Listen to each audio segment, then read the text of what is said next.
berarti mikir. Lamun teu lieur-lieur acan teu mikir. Iya nggak? Kenalan dulu kan sedikit-sedikit. Keun we minimal eta mah geus pernah ngadengar oh gitu. Dan ujung-ujung atau ibu juga kan begitu ketemu sama orang udah tahu langsung dalamnya enggak, minimal kan tertarik dulu. Aduh, halisna meni nyiripit atau kumisna meni tipis. Itu kan yang pertama, kesan pertama dulu tertarik ya. Berikutnya mah jadi pertimbangan, jadi jente terserah Anda gitu kan ya. Jadi betul-betul ingin mengembangkan siswa sesuai dengan bakat, minat, dan potensinya. Jadi entah jurusan. Kelas 10 atau disebut dengan fase E, pelajaran teh sarua jeung pelajaran SMP. Teu aya fisika, kimia, biologi, tapi IPA. Teu aya geografi, sosiologi, tapi IPS. Oh, kumaha atuh ibu engke ngajarna? Tenang, belum. Nanti kita buka ya. Oke. Jadi kurang lebih kan kalau kemarin mah sudah harus tercapai ini, meni guru teh menilai kudu menyesuaikan. Sekarang mah gurunya merdeka mengajar, siswanya merdeka belajar. Bu, mereka mengajar teh ngajar kan merdeka.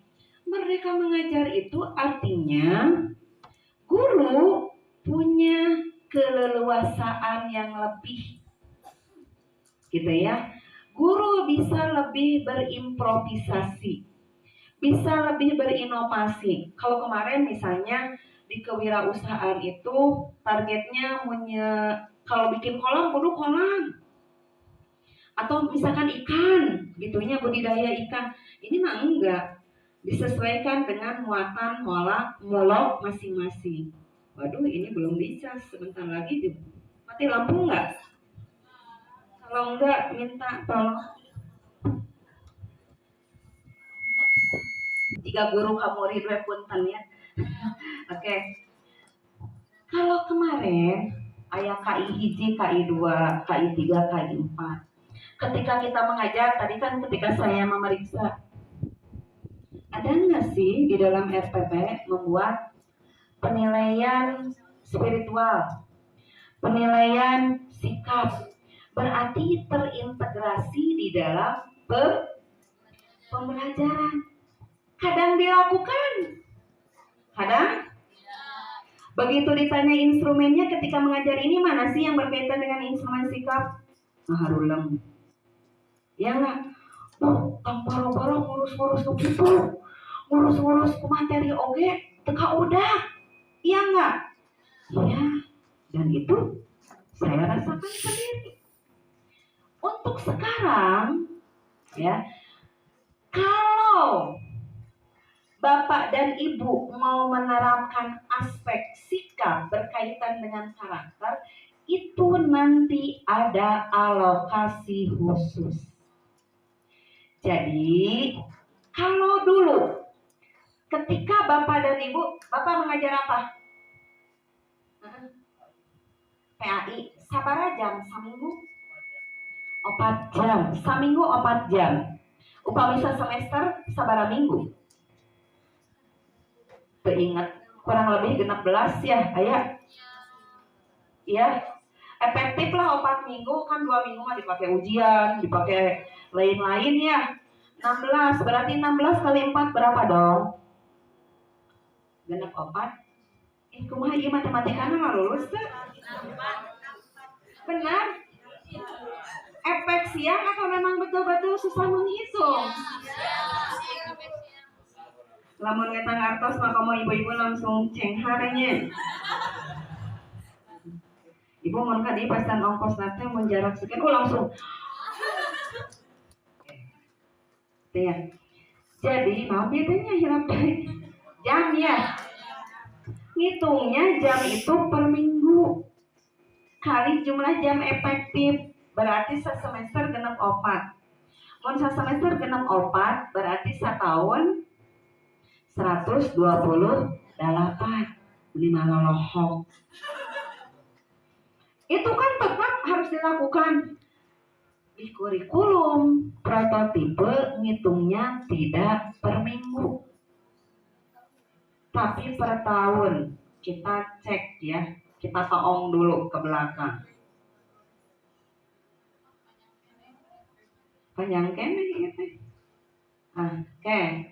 Misalnya pendidikan budi pekerti totalnya itu budi etang si bapak tadi 128. Ini teh Pak sudah banyak pengurangan Pak. Nih ditaongkan dia. Oke, mananya pengurangan teh. Biar tertarik nih. Jadi materi-materi yang diberikan itu tidak banyak lagi materinya, tapi hanya materi esensial saja. Ini hampir perbandingan antara kurikulum 2013 dengan prototipe ini, semuanya konten materinya berkurang. Di bahasa Indonesia berkurangnya 57%. Di matematika berkurangnya 28%. 19% di sains. Berarti ada pengurangan. Nah, termasuk tadi ya, Pak naon tadi TPAI teh? Saha Pak, tong lulutan atuh Pak. Payunan abdi si abdi ge sami hoyong bobo. Ya, misalkan ini 108, berarti kan berkurang ya Pak ya. Pak tadi kita ngitung 128. Kita menghitungnya tidak lagi ngitung per minggu. Tapi PAI itu adalah 108 jam. Kumaha nanti pelaksanaannya? Pada digedar di semester keun mangga. Berikut mah pelajaran lain. Ini memberikan keleluasaan kepada sekolah di dalam penyusunan jadwal. Upami ngaliarkeun nya antos we jika kamari tinggal diatur-atur. Tinggal dibagi saja. Kalau 108 itu tercapainya berapa minggu gitu ya. Dari 108 jam itu tidak semua dimanfaatkan untuk ke konten materi. Ke konten materi ini hanya sekitar 70%. Jadi tatap muka ketika menjelaskan materi dari 108 jam itu hanya 70%-nya. Berarti kurang lebih ada 72 jam. Atau sisanya jam naon. Sisanya ini digunakan untuk pendidikan karakter profil pelajar Pancasila. Kalau kemarin ketika kita menyisipkan sikap itu di dalam pembelajaran, ini nanti terpisah pembelajarannya untuk menanamkan sikap itu, untuk menanam karakter itu 30% dari alokasi total jumlah jam. Paham ya? Bagaimana nanti penerapannya? Ini biasanya nanti untuk penerapan karakter profil Pancasila ini dengan berbasis proyek. Berarti kalau begitu saya harus tahu seperti apa sih pembelajaran berbasis proyek itu. Berarti kan kita kudu belajar. Kan tadi di awal cek ibu ge lamun hoyong janten guru kedah terus belajar. Kalau tidak maka akan tertinggal. Kita sedih ya, Cianjur ini indeks pendidikan masyarakatnya IPM-nya itu rendah. Ayo kita berjuang bersama untuk meningkatkan itu. Ibu kan tetiasa ke sekolah ngahayo-hayo sekolahna alim. Sekolah juga kepala sekolahnya bagus, gurunya hare-hare, nggak bisa. Semuanya harus bersinergi. Semuanya harus memiliki frekuensi yang sama, biar memiliki getaran yang sama. Ayo guru fisika. memiliki frekuensi yang sama, gelombang yang sama, maka akan terjadi resonansi. Kepala nanti maju. Ya, berarti kita harus selalu belajar. Numerasi nu kumaha? Berkaitan dengan anak-anak menginterpretasikan dari angka. Sok atau bapak dan ibu teh melek, daerah mah tinggal buka di Google. Naon sih literasi, naon sih numerasi. Lamun orang di kelas kudu kumaha? Erek nerapkeun literasi dan numerasi, baca. Kan jadi komitmen bahwa kita adalah guru belajar. Oke? Semangat Bapak dan Ibu. Siap jadi guru pembelajar? Oke. Jangan alergi ya kalau ada yang baru di liur. Segala rupa dia Bu, awalnya liur, cek ibu ge panganten oge mimiti mah liur. Panas tiris Bu, ngawitan mah. Itu saya rasakan sendiri. Seminggu saya sakit gara-gara pengantin baru. Kaget. Ayeuna panas tiris. Ya, ini juga sama, lamun liur wajar, tapi kita adaptasi, kita pelajari. Apalagi Bapak kalau ini ya wajahnya muda-muda, gampang lah pasti kalau ada perubahan. Yang paling penting pikiran kita terbuka dulu. Beda ya kalau dengan emak-emak, harap maklum, kedah pelan-pelan. Tapi Bapak ini sudah punya modal, ini banyak yang muda-muda. Kalau Soekarno mah bilang, berikan aku 10 pemuda, maka akan aku genggam dunia. Saking, ya ini kan masih pemuda lah, api-apina lah. Artinya kan punya kekuatan yang cukup besar untuk menghadapi perubahan-perubahan. Mengajar lebih fleksibel tadinya. Harus dipinuhkeun ayeuna mah PAI. Itu nanti giliran yang lain fokus ke karakter, giliran boleh bisa diatur-atur. Kalau sekolah tertarik untuk menggunakan kurikulum prototipe, nanti ada formulirnya, ada instrumen-instrumen yang harus diisi, sekolah ini memadai atau tidak.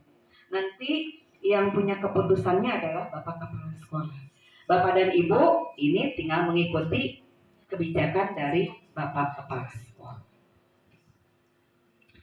Nah, pengembangan karakter udah, saya mah nggak usah lihat PPT juga, nggak usah lah. Nih fase D, fase E kan sudah ya tadi. Oke. Nah ini tema-tema di dalam pendidikan karakter, ada 7 tema. Sekolah ini minimal mengembangkan 3 tema.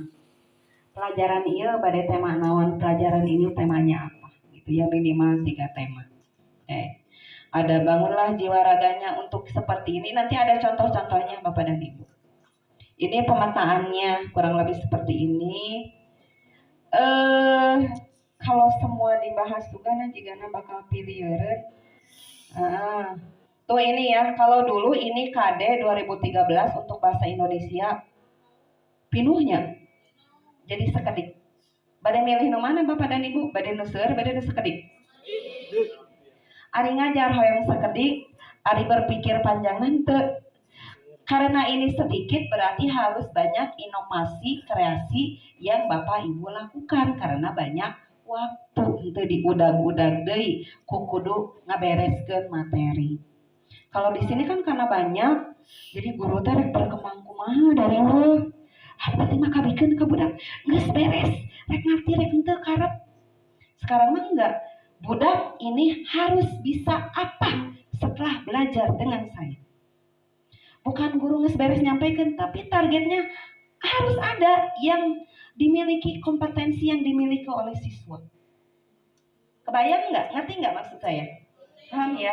Materina sakedik, karena sakedik berarti budak teh kudu boga pangabisa, icek kasar nama, gitu ya. Oke, fleksibel tadi sudah. Oh ya tadi ini per minggu, di sini adalah ngitungnya per tahun juga sudah. Nah, kalau dulu kita mengenal tujuan pembelajaran, ada kompetensi, sekarang mah tujuan itu jadi ATP, alur tujuan pembelajaran. Di prototipe teu aya RPP, tapi yang ada modul ajar. Teu aya KD, KI, tapi yang ada adalah capaian pembelajaran. Jadi sudah include aspek sikap, spiritual, kognitif itu tidak dipisah-pisah lagi. Menjadi KI 1, KI 2, tapi menjadi CP. Satu capaian pembelajaran yang harus dicapai dalam 1 tahun. 1 tahun itu direalisasikan menjadi berapa jam. Lalu Bapak dan Ibu buat alur tujuan pembelajarannya yang dikenal dengan ATP. Bekilieur deui. Alur tujuan pembelajaran. Oke. Mudah-mudahan lah dengan liar tandanya mikir gitu ya. Oke, ini contoh-contohnya. Nah, Bu, nah betul aya jurusan kumaha atuh budak. Di sini betul-betul peranan guru BP sangat penting. Begini, taruhlah Ani, cek guru BP tanya, Ani, kamu mau jadi apa? Oh, saya yakin Pak, taruhlah ini teh sekolah di kota merenangnya. Hoyong janten dokter. Saya ingin kuliah di kedokteran. Kan kalau kelas 10 materinya sama semua seperti pelajaran SMP.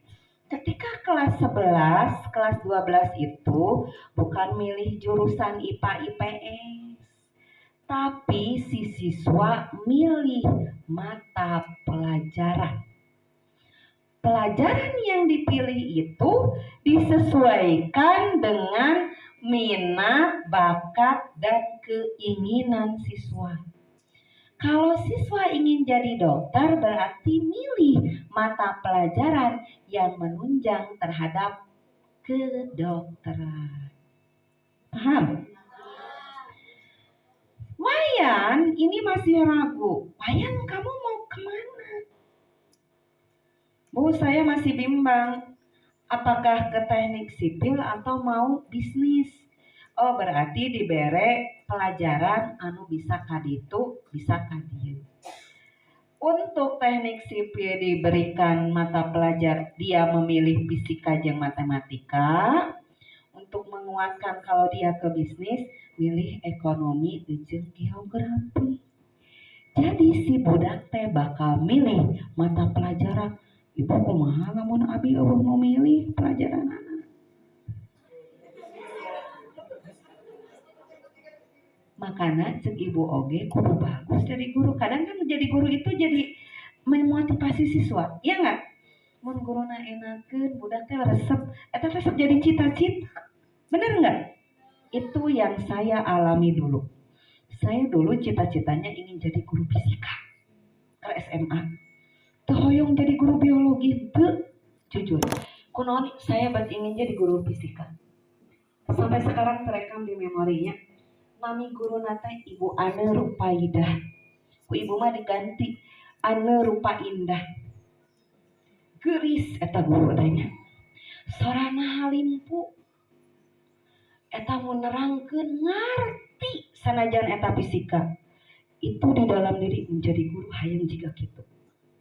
Geus maningali wajah oge geus resepnya, terpesona, nerangkeunana enakeun, sorana halimpu. Da eta budak jalu nu barang oge darepa. Ting ningali wajah, ting ningali pelajaran. Wallahu alam. Cuman saya aja selaku perempuan resep. Lain eta guru teh ngomong naon teu ngarti. Harewosan, can eta aduh tiung nyengsor, kancing tibalik. Aduh. Benar Bu, jadi guru itu kudu menarik.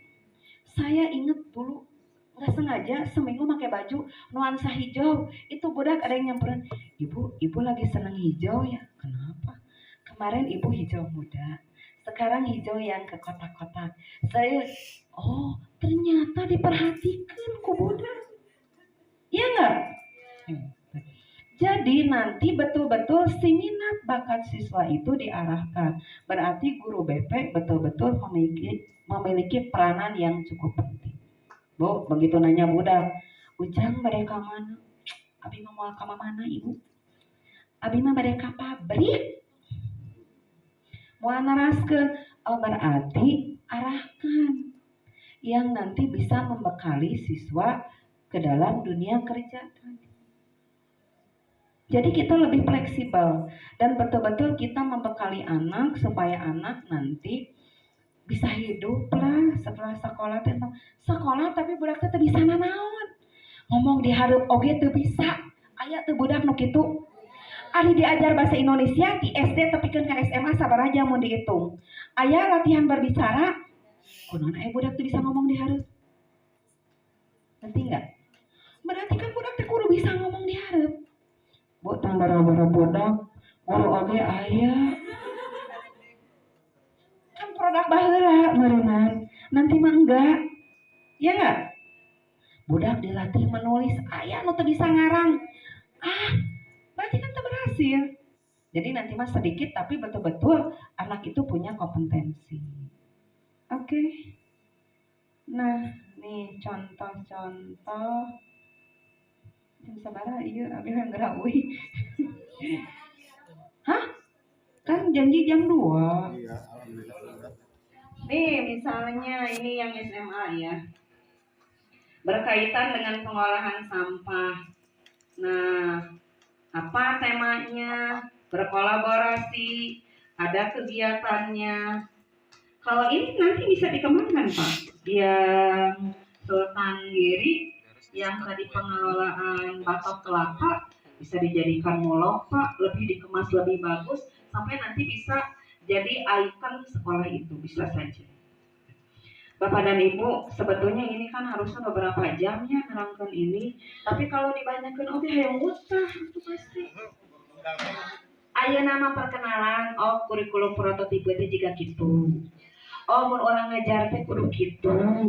Oh budak teh diarahkeunana ka dieu. Gitu aja dulu pelan-pelan.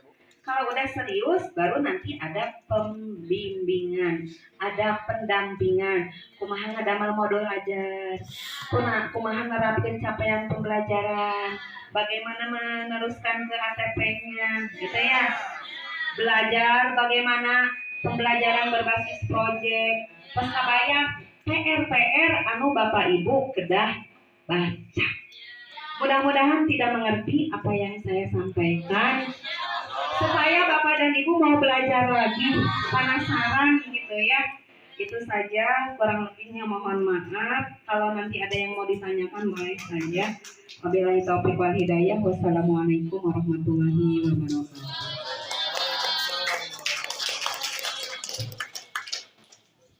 Sok, ayo badai narasan. Moal, sayang gue. Oke, mana tuh mana pembawa acara?